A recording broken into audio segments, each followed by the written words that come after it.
Welcome to The Jungle, a podcast brought to you by Liger Partners. I am Whitney Mendoza, co-host of this lovely podcast, because I have many. You've probably seen Eric and Hamilton and Aaron. So I'm Whitney Mendoza, I'm managing partner of Liger Partners. And today I'm joined by Rick Strawn. Hello. And he's president and CEO of Paradigm Security Services. Yes, ma'am. Perfect. So I was getting all excited and wanted to ask you all these questions before we went live. So now I get to finally ask all of those. So let's start with your story. I know we talked a little bit about you serving Atlanta and being a police officer for many years, which feels like it leads naturally into security services. But kind of walk us through that. Why did you decide that you wanted to be a police officer? Or was there something else that happened before that led you there? Well, really, when I was in high school and coming and growing up and all, I wanted to be an attorney. Okay. And that's what resulted in 3 years of Latin and all that kind of stuff, which I still don't know how I passed. Yeah. But a good girlfriend. But the more I got into it, then I started going, I got on the police department, moved back out west, then came back out here again and went on the Atlanta Police Department in 1973. And when I got on the police department, it seemed like every time that I would get enrolled in Georgia State and all that, then my assignment would change and all of a sudden I couldn't continue. I'd have to put it off for a while. So it just kind of kept going that way till 25 years later, I retired from the Atlanta Police Department. Wow. So it was interesting. I was going to ask you, are you able to share like something really interesting that happened? Well, let's just say, I don't know about really interesting, but I was there when the murdered missing children were going on. Okay, yes. We did a lot of the stakeouts and did a lot of work around all that and followed people that weren't really involved, but that's a long story too. But we did a lot of work around that. I worked with a DEA unit for years, for a couple of years, major violator, where we did major heroin and cocaine stuff on plain clothes undercover. Wow. Fit teams where you kind of the old Beretta type thing where you dress down. I had a beard and all that, and I ran decoy unit for a few years, and I spent about 2 years on most assignments. I even worked as a sergeant in Solo Motors for a while. So, wow. And I worked all the units and detectives with the exception of, I guess, adult sex crimes, adult sex crimes. I didn't work. I worked children's sex crimes, worked homicide assaults. Wow. Worked just everything, burglary, robbery, auto theft. Yeah. When I left, we were with white-collar crime. Wow. So it was an interesting career. I had a little bit of everything, which really worked out good. It makes me think of the statement, or the question, I should say, of our entrepreneurs born or made. And I have, it probably was born out of the fact that my mother was a police officer, which I was sharing with you before the show started. But I would always think about what she was doing. And you even see now, right, with like YouTube, like Live PD, which I guess the common folk, if you will, get a taste of what it means to be a police officer, but like not really, right? Like I don't even watch those things. It's I can tell you it's just a taste. Like it's not even the full breadth of what police officers or SWAT teams or anything like that have to go through. And I've always admired police officers and military because I just don't think I could personally do that, right? Like I think I would get scared and clam up. I don't know, maybe if I was in the moment, something inside me would take over. But It takes a personality, a different kind of personality, I think, to do it. I never really thought about it. It just kind of was what I did. Yeah. And you don't let it really think. It doesn't press on your mind while you're doing it. You always keep just what's in front of you there and do whatever you need to do. So what was something, with that in mind, other officers on your team that stood out that was almost like maybe a common but unspoken characteristic that you had? That's a good question. I guess really, I don't know how to put it. It's the calmness. When you're in the situation, you don't really get overly excited, overhyped. Your adrenaline can get running. Probably the high-speed chases when your adrenaline runs the most. It's probably the only thing I miss about the whole police department. Doing everything I ever did was the few times I got into a high-speed motor chase. That was a lot of fun. Sure. It'd get your adrenaline going. Yeah. And what about, because this really does play into security services, because again, when you get one of those calls, you have to think on your feet. But not only that, you have a process in place, right? Like we were maybe watching a live PD the other day, and it was a SWAT standoff. And so what they were doing, there were 4 teams that were going to target different sides of this house.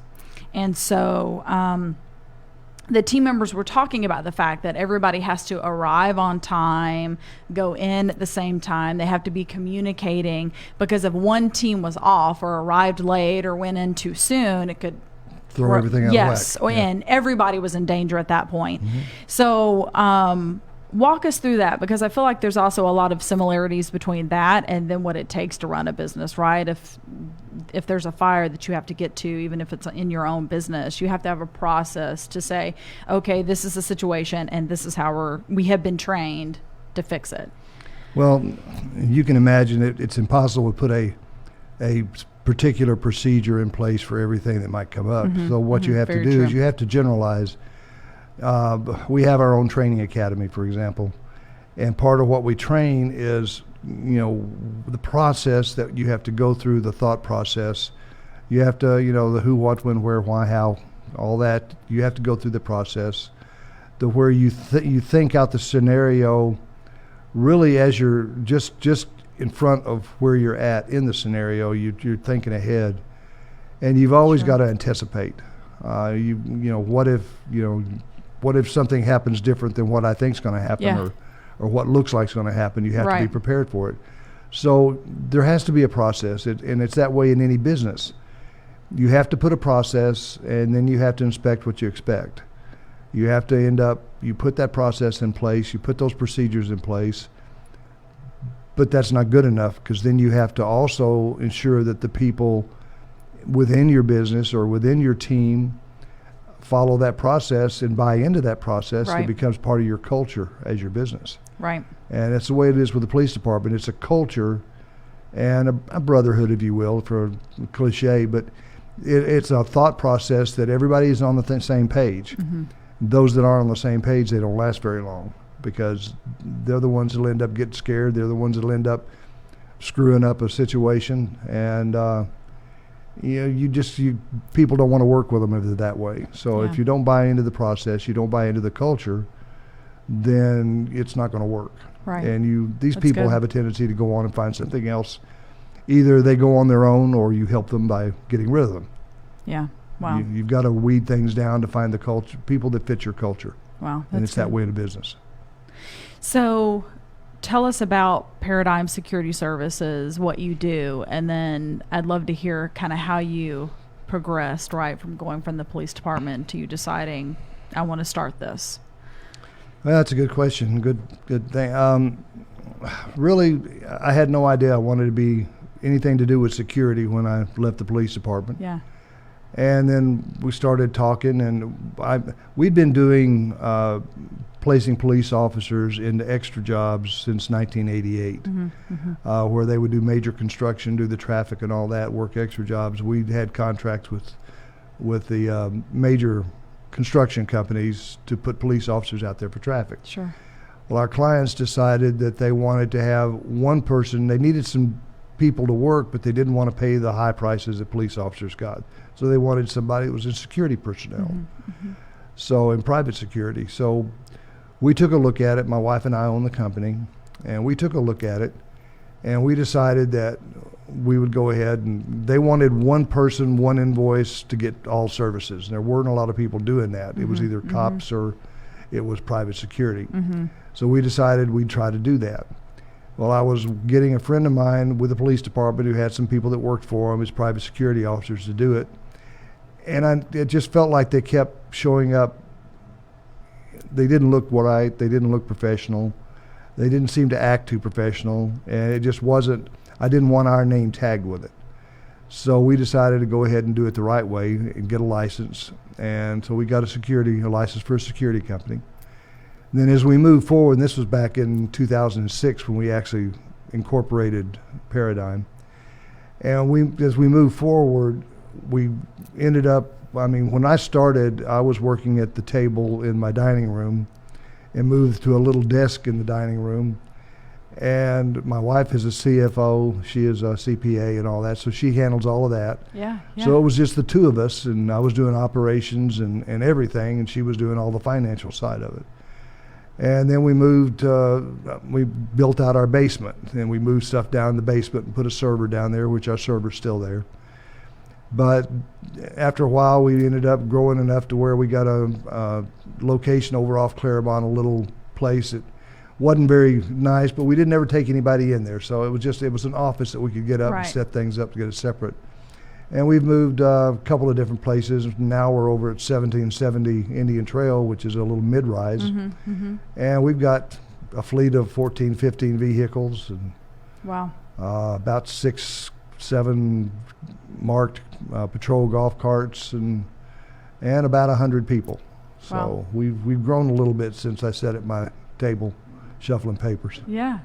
It was an interesting process. It was a growth. We decided early on that we wanted to do our own academy, training academy. Okay. Because I was sending them out to other people to get trained. And number one, it's expensive.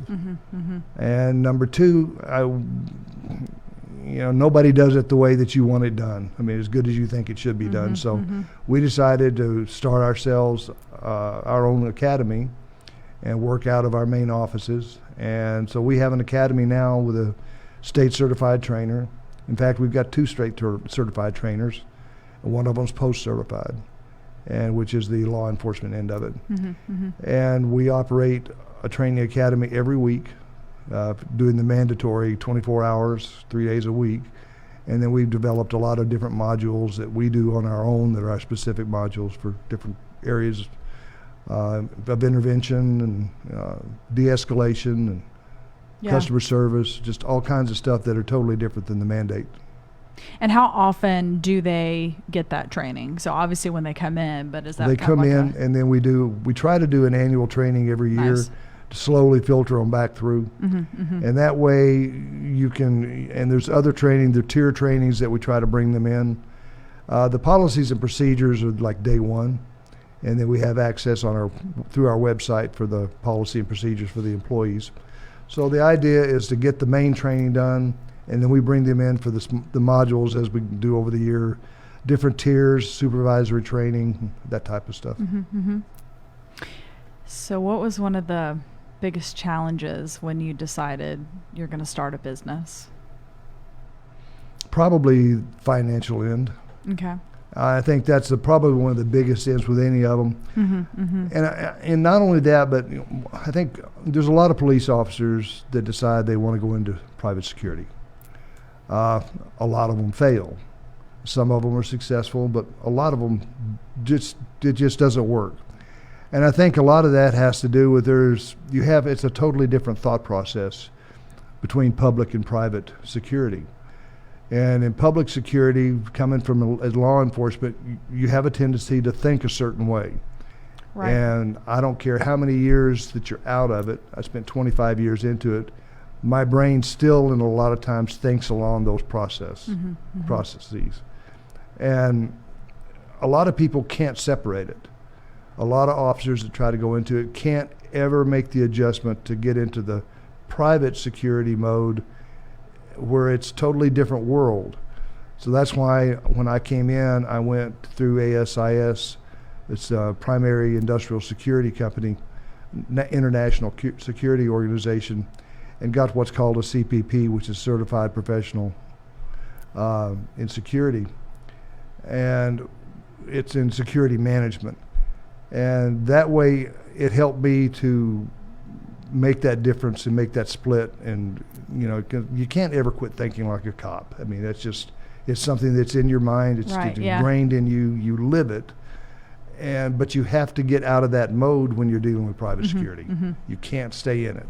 Yeah. And a lot of people can't do that. So that is a big challenge for a lot of people.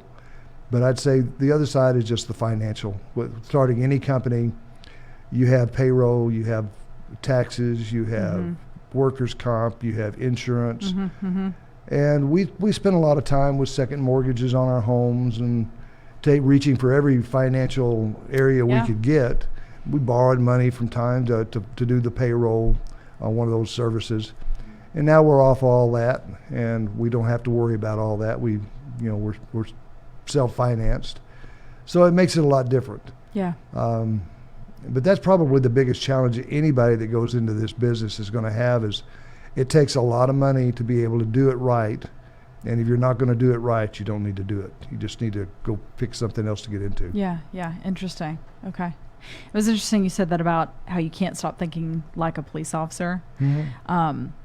I remember, like, my mom, if we would go to like a restaurant, right? Like she couldn't sit with her back to the door. My wife knows exactly what you mean. And then I just learned, right? Like find the door, and then I need to know, like, mom needs to be able to see the door.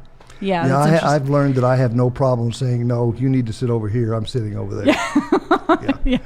It's very easy for me to do that now. Yeah. Anybody that's around me for any length of time knows that if we go into a restaurant, you know, I always tell people that's so that I know when to get under the floor when the bullets are fixing to start flying. I know when to get under that table. Right. You know that's the reason men allow women to get off elevators first, right? I hadn't When the thought bullets about start flying, you close the door. That's how it works. That's fantastic. I thought it was just politeness, but well, okay it is, then. But you got to be there to save her. Yeah. Okay. Okay. So pull her back in. You can't be the first one taken out. Okay. All right. That's interesting. I'll have to remember that. So that was another thing that you said that was really interesting is that you have to, it's really know yourself, right? Know what you are. And that's why there are things like franchising, right? If it's not something, if you know that you want to own something, but maybe you don't want to start it from the ground up, there's franchising and other routes that you can take. With that in mind, what's a piece of advice if someone came to you and said, Rick, I kind of want to do what you do. I want to have my own thing. I want to start my own business. What would you say to them? Well, it depends on the business. Okay. If they said, I want to start my own security company, I would suggest they pick another area of business. Okay. Yep. Because it's a very peculiar business. It's a very different business. And I think what truly helped me in it was the fact that I had such a varied experience when I went through the police department with working so many different assignments. I used to think, gosh, every time I just get settled, I get moved somewhere else. And the more I thought about it as I got later on in life, it was one of the best things that ever happened to me, because I would get into a position, let's say a burglary unit, and I'd get things running just like I want them. Yeah. And then it's we're moving you over to robbery, or we're moving over to the homicide assault unit, or we're moving you over to auto theft or larceny. And I'd spend about a year and a half to 2 years every place I worked, but I'd get everything just running right, and then they'd move me over and I'd get that one running right. And the more I thought about it, it was the best thing that ever happened to me, because it gave me opportunity to learn every unit within the criminal investigations division, plus I already knew uniform, and I worked several areas in uniform. So it really was one of the best things that ever happened, at being able to have that experience. And, you know, people depend on you. They thought a lot of you to move you over where there was an issue, to take care of it and get it straightened out, and they kept moving you. But it's one of those things that's very particular in this type of business. Now, if they want to do a business, my suggestion is go work in it, go do something within that organization. If you want to own a restaurant, don't just go out and buy a restaurant. Don't go out and just start a restaurant. Go in and wait tables, cook, Yes. do something, clean the floors, work inside the business, learn the business, do the positions through the business, do the waiting of the tables and busting of the dishes, all that. And it's that way really, I think, in any industry that you want to go in. Law enforcement prepared me for security. Sure. The certification I got in security management, it helped prepare me for private security. So you need to be able to do stuff within whatever business that you're going to run or own. Don't just go out and buy a franchise, because the chances are you're going to fail. Yeah, it's interesting. That's something that when I get asked that question, that's what I say is whatever that thing is that you want to do, go work for someone who's already doing that thing. Absolutely. Because you're going to learn, just like you said, every aspect. You're going to learn whether you like to do it or not. Exactly. You're going to learn about yourself. You're going to see what you like, what you don't like. And then it's very likely if you're going to start your own business and you're going to hire people, that means you're going to be a boss. So you need to know what kind of boss you want to be and what kind of boss you don't want to be. Yeah. And you don't know those things until it's kind of like you don't know happiness until you experience sadness. You don't know a good boss until you've experienced a bad one. Well, every business, for the most part, type of business is different. But the process that you go through if you want to be a success is very similar. You still have to have those processes in place. My voice is going. That process in place, excuse me. That's all right. That's true. I'm picking it up here.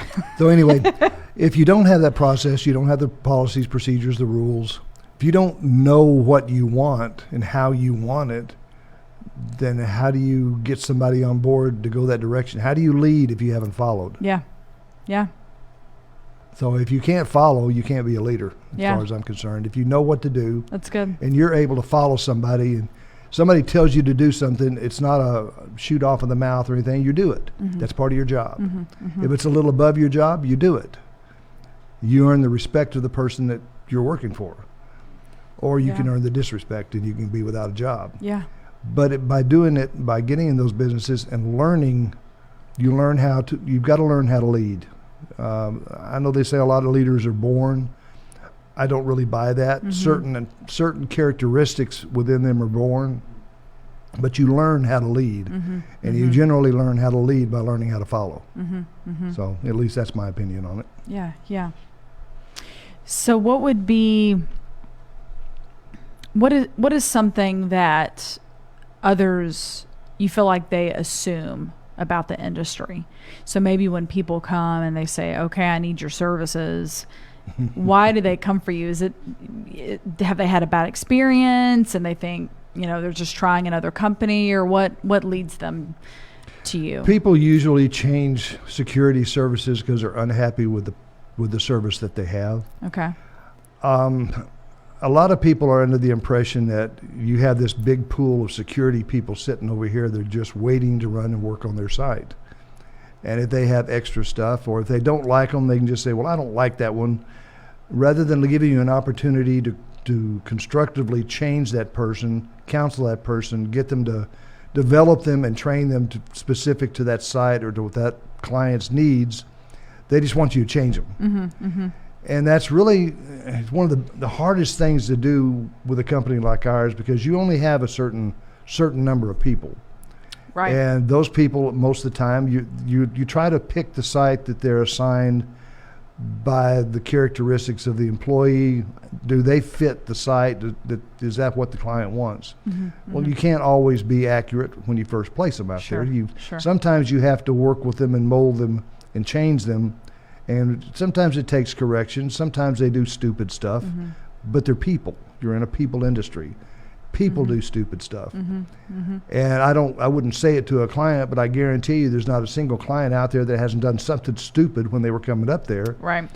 But did they get fired for it, or did they get counseled for it, learn from it, grow with it? Sure. Yeah. The people that we work with are not people that, security, I'm trying to think of the best way to say it. Clients would like to have people that are the quality of a $20, $25, $30 an hour police officer or a security officer. And if you notice, I don't call them guards, I call them officers. But yet they don't want to pay, but to be able to pay them about $9 or $10 an hour.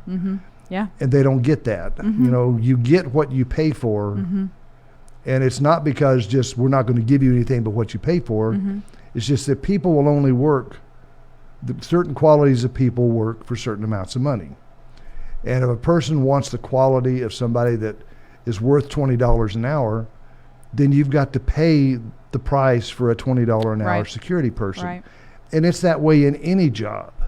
If you want a quality plumber, you're not going to go out here and pay $9.99 an hour for a quality plumber. You're going to end up paying $30, $40, $50 an hour. And yet you do it because you want someone out there that knows what they're doing and does what you want them to do and does it correctly and does it well. Right. But you pay that $30, $40 an hour, $50 an hour for an electrician, and people don't stop to think that there's a lot of training that goes into security. It's not, and I'm not trying to put it on an equal to a plumber or an electrician. It's a totally different status. Right. But bottom line is, if you want someone that is quality, and it takes money to get them to work for you for quality, then you have that $20 plus you have all that it costs and we're in a business to make a profit, so you have a profit margin. Security is a very low profit margin business. The profit on anybody is very, very, very small. But you also have all the workers' comp, you have all the insurance, you have you have all of this stuff piled onto it for the expenses that all wraps in there.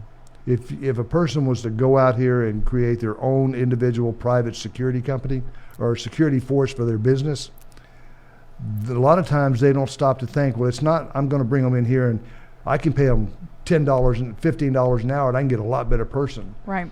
They don't stop to think about, no, it's not costing $15 an hour. You as a business, you're going to have to pay all that workers' comp. You've got to figure all of that stuff in your financial balance sheet. It's more than $15 an hour. It's more like $25 an hour when you get through with it. So that's, a lot of people don't think about that. Yeah. I don't know if that answered your question or I got off somewhere else, but. No, yeah, it does. So we talked a little bit, I know you mentioned construction. What are some other areas that you would typically work in? We do mid-rises, high-rises, Mm-hmm. homeowner associations, logistical facilities. We do Mitsubishi out off Satellite. Sure. We've been doing them since construction. We started the construction. We were there during the construction process, and we switched over to the logistical side of it. We do patrols. We have, like I said, 14, 15 patrol cars, marked patrol units. Okay. We do the Gwinnett Place CID. Okay. We do that, and we do the Gateway 85 CID. Nice. Okay. Love doing those patrols. I love the CIDs, just off the side. I think that's one of the smartest smartest processes that they ever came up with for working with private community, private partnership, government and all, with the self-taxing the way it is. It's one of the best ways to get things done and accomplished that they could possibly have come up with. But you've got a lot of CIDs around Georgia now, and it's getting more and more something that people are going to. But it's great. But we do those CIDs. We do consulting work. I usually do most of that, or Emery Murphy that works with me does most of the consulting work. We do some private investigations through Emery. He's an old guy that has been around for ages, used to own still technically does own his own security company, but he doesn't operate it. He just keeps the license. Why, I don't know, but he does. But he's just one of these guys that the heart's bigger than the head. Yeah. And but he would be kind of somebody I learned a lot from, just the compassion that he has for people. And I've been told that I have too much compassion for my people by my wife, so she's more the analytical person and I'm more the compassionate person unless I get angry, and then I get very analytical. But anyway, so. Nice. So what do you look for when you hire these officers? Good question. Are you breathing? No, I'm just kidding. That's important, though. Are you breathing? Do you take a regular bath? Yeah. What do you look like when you come in? Yeah. What do you smell like? Yeah. Yes. That tells a lot. That tells a lot right there. Yes, it does. I want to see somebody with some integrity. And when we're in the class, I go in and I talk to the classes. Mm-hmm. And I tell them that, integrity is being where you say you're going to be when you say you're going to be there. Because this business, you have a lot of people that just decide, I don't want to go to work today, and they don't show up. Or, well, we had one the other day said, we're supposed to be on site. Well, I can't be there. My girlfriend had already made plans. And that's when you just want to reach up and let them know that, well, I'm glad. I hope she's got another job planned for you. Right. Right. But the catch-22 in this business is you can't just fire them for every reason that you'd like to fire them for, because with the economy the way it is right now, it's very hard to staff. And it's even harder to find the quality staff that you want.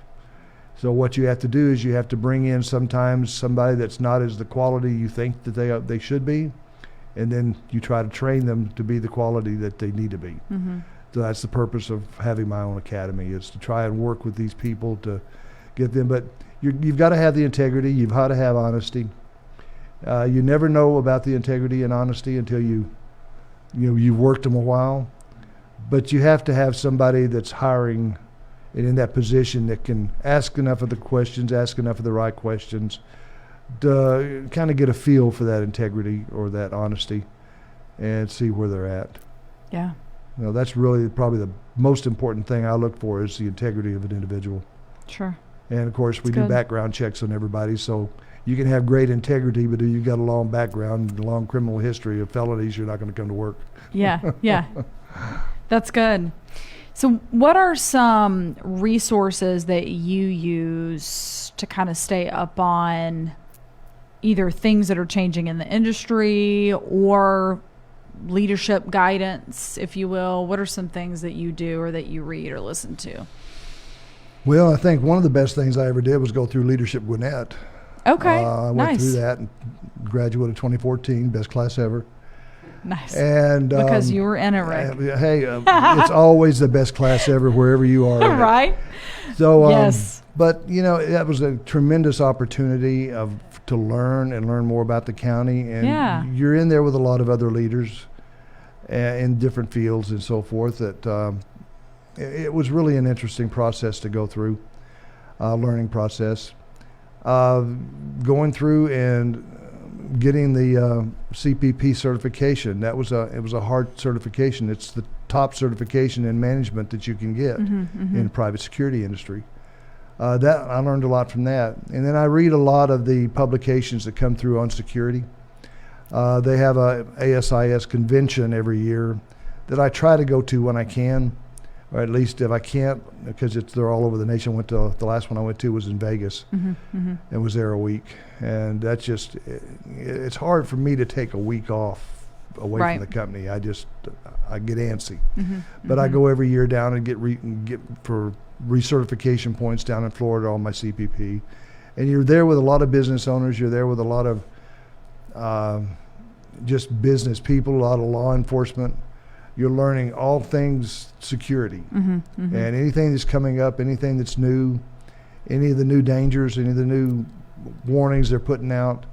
And then, like I say, looking at your security management publications that I subscribe to, you're always reading something that comes through. And then I send everything I read, I send to my staff. Sure. That's so good. that they can read it in turn. Okay, so as we wrap up, because that made me think of two more questions out of that. Up and coming, we've heard a lot about solar panel and solar panel farms and how people like to go and throw rocks and damage them and all that good stuff. And solar panels are not cheap. No, they're not. So do you see that as a rising industry that needs officers. Yes, Okay. it should be. It's got kind of a hard one because it's like, for instance, Jimmy Carter's solar stuff.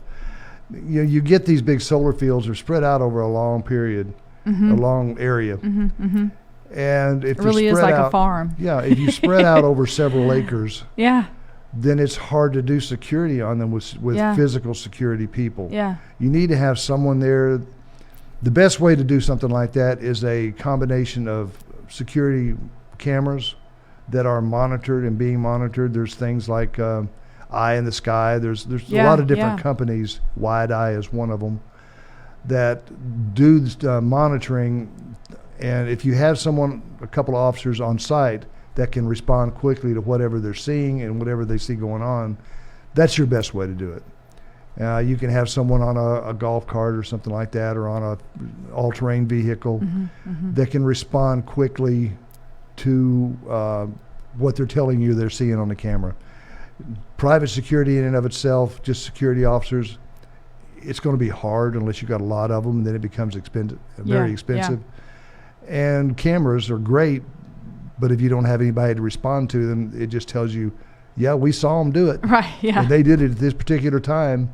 We couldn't really tell what they looked like that much. They were kind of shadowed. Right. So anyway, yeah, it's going to be a growing business. It's just a matter of how they're going to deal with it. And Interesting. to me, that's the best way to do it. Okay. My second question out of that, because we kind of talked about Leadership Gwinnett and trends. What was one key takeaway that you learned at Leadership Gwinnett that made it the best class? Best class ever. I think one of the most important things for Leadership Gwinnett with me was the contacts I made there. Ooh, okay, that's good. I made a lot of contacts there that if I have questions, I can reach out to. One of them is the Chief DA with Gwinnett County. If I have questions, it opens up an avenue of question and answers and knowledge that my experience itself won't have. But if I have questions, it gives me sources to reach out to. I think that's one of the best things in Leadership Gwinnett. And then not only that, you're part of the alumni.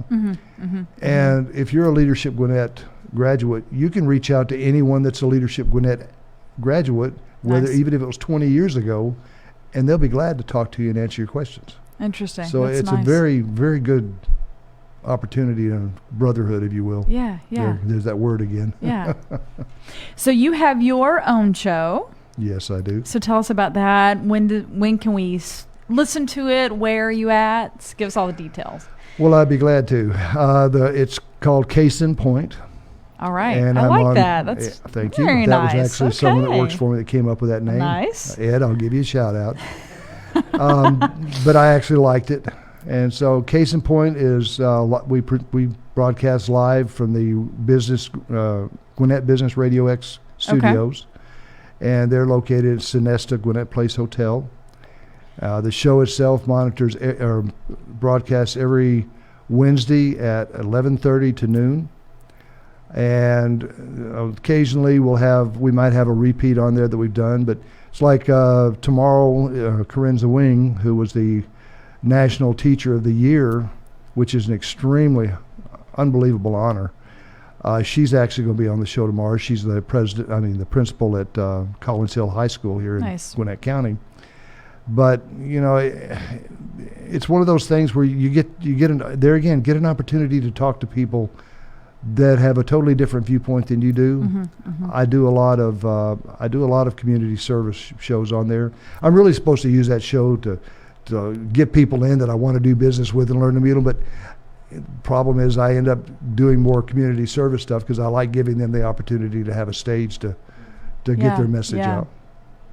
That still accomplishes your goal. Yes, it does. It's relationship. It's, any business, and you were talking about businesses, all businesses, if you really want it, they're all based on relationships. Yeah. It's all about relationships. You've got to build those relationships.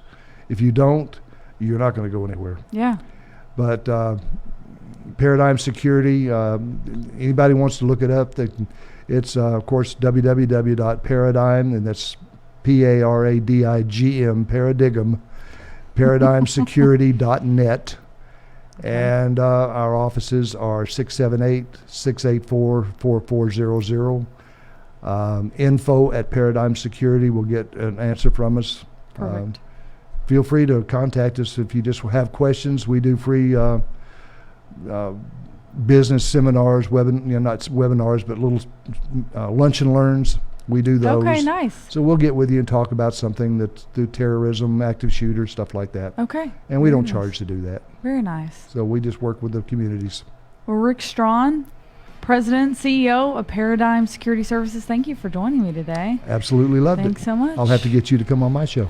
That would be fun. I'll do that. That'd be awesome. We'll set it up. Okay, awesome. I'll be call great. you. I don't have people. I'll call you. Okay, that's great. That's fantastic. I'm going to use that. I have people that will call you. There you go. You know what?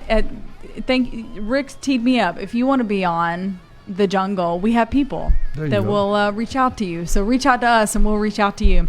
Thanks so much for joining us. Until next time. See you then. Bye-bye.